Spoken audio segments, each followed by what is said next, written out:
I know everyone thinks I'm being silly, but I can't shake the feeling we're being watched. We are being watched. By Juno. Or some version of her. Do you think it's a recording? Or is she a ghost? Or something else? Is she talking to us the way Minerva talked to Ezio? No clue. I mean, who knows what else they were working on down here? There's still so many rooms we don't have access to. But do you think she's like literally down here, waiting somewhere, still alive? Still alive? That's mental. That means she'd be at least 75, 80,000 years old? Oh, powerful, yeah, but not that powerful. They came down here looking for a way to survive. Maybe they found one. Was it weird seeing Cross? What do you mean? It's different for you. You don't know about what happened, I guess. For a long time, he was important to us. He was a different person. Sean said he was a sleeper agent. Like Lucy. It was different. She made a choice, but Cross, if you read the files, Abstergo just... They did terrible things to him. Rebecca? You're lucky. We all are. We have people who care about us, who look out for us.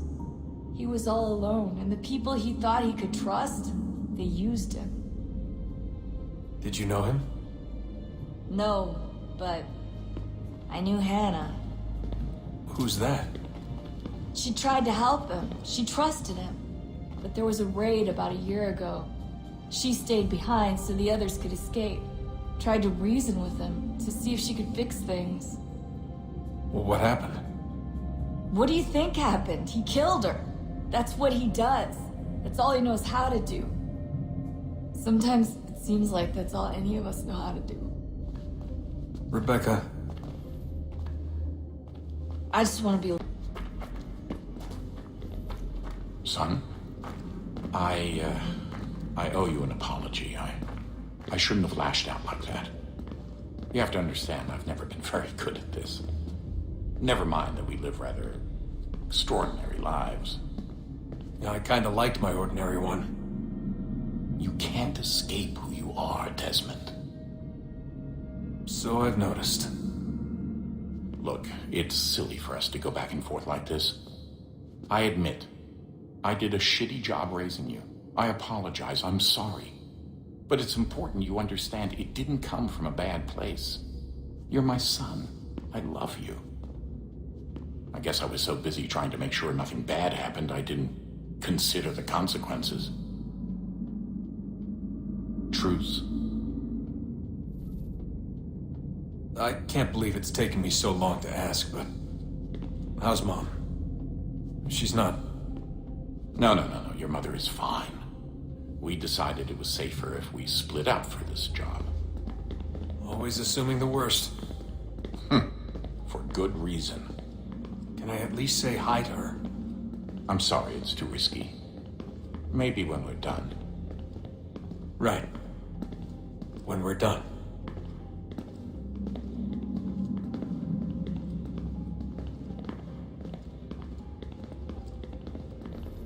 Have we ever tried to make peace with the Templars? Throughout our history, there have been moments. Several, in fact. But it's impossible. There are existential differences, insurmountable.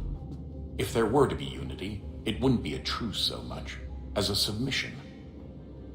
But knowing what's about to happen, wouldn't it make sense to try and talk to Vidic? Come to an arrangement, even if it's only temporary? We'd all be so busy watching our backs, nothing would get accomplished. Imagine that. We're more productive at war. Well, have we ever tried sending in someone?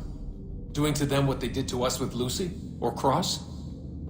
We have, and it's never worked. We've sent people who were either too weak and found themselves turned, or too strong and were unable to carry out the charade. I just feel like we all want the same thing. We use the same words, but that's all they are, words. In the end, it all comes down to freedom. We seek it, they detest it. And so there's never an end to the fight. Not until one side is completely gone. Is that even possible? Probably not. Our two groups have existed in one form or another since, well, since forever. But things can be better than they are. And that's something. Did you look for me, Dad? When I was gone? Every day. Come on. I mean it. Every night I'd look, searching for your name or variations of it, hoping you'd slip up. Abstergo only found you first because they had better access. A few more days and it would have been me. Well, I'm here now. And I'm glad. Do you think Lucy regretted what she was doing? I used to think I knew her well, but clearly that wasn't the case. So I really can't give you an honest answer. She seemed so sincere, though. Like she really wanted to make a difference. Yes, well, when I first met him, I thought the same thing about Cross. It just keeps happening over and over again. What does? Everything. Don't get weird on me, Desmond. No, it's fine. I'm fine. Don't worry. All right, then. You should think about getting back in the Animus. We've got to find that key. We should... Ah, Desmond, there you are. Can I ask a favour? Maybe. When this is all over, I'd like to try turning the dial back on the Animus. Like, all the way back. To the time of the first civilization. You think it would work? There was no real loss of fidelity when you visited Altair. Then again, that was about 1,000 years ago, and I'm looking at going back at least 70,000 more. Sure, I'd be up for it. Be interesting to see what things were like back then. Excellent. I think it would prove most enlightening. So this is how it started. What are you up to? Just brushing up on my American history. Well, I say history. It certainly teaches strange things in the States. Like what? Well, for all the talk of this being a revolutionary war, it was a civil one. Well, not that kind of civil. I mean, there was no America versus Britain. It was Brit on Brit action. And you can clearly see how the whole thing got started. One war gave birth to the other. You mean the 7 Years' War? Exactly. It seems the Crown overspent in its attempt to keep the French out, wound up with a great deal of debt. Believing that the colonists should help to shoulder the burden, new taxes were created. It was a reasonable request, even if Parliament was rather, well, undiplomatic about it. Well, it's not really fair to tax people for a war they didn't want any part of. What? Didn't want any part of? Did you not notice George Washington with Edward Braddock? He was right there in the middle of it. So here you have the Crown spending who knows how much money to secure a place for the colonists to thrive, and then, when they ask for a little bit of help... Right, look, think of it this way.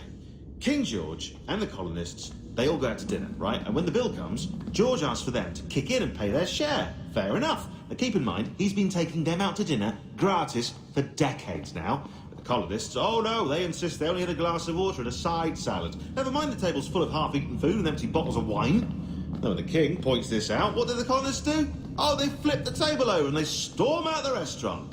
Probably intending to return later and burn it down. You left out the part where the king pointed a gun at the colonists and asked them to cover dinner for everyone in the restaurant. Right, yeah, interesting take. If he pulled out a gun, and I'm not sure he did, it would only have been after the 100th failed attempt at getting them to pay their fair share. But how do you define someone's fair share? Oh, well, with a war, apparently. I wonder how many other places like this exist.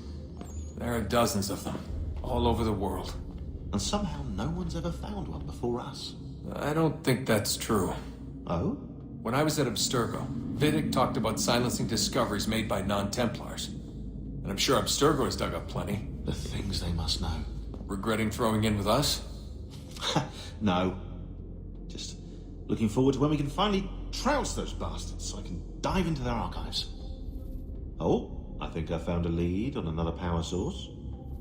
Later, Desmond. I'm in the middle of something very important right now. That's a rule. Just follow that as a rule.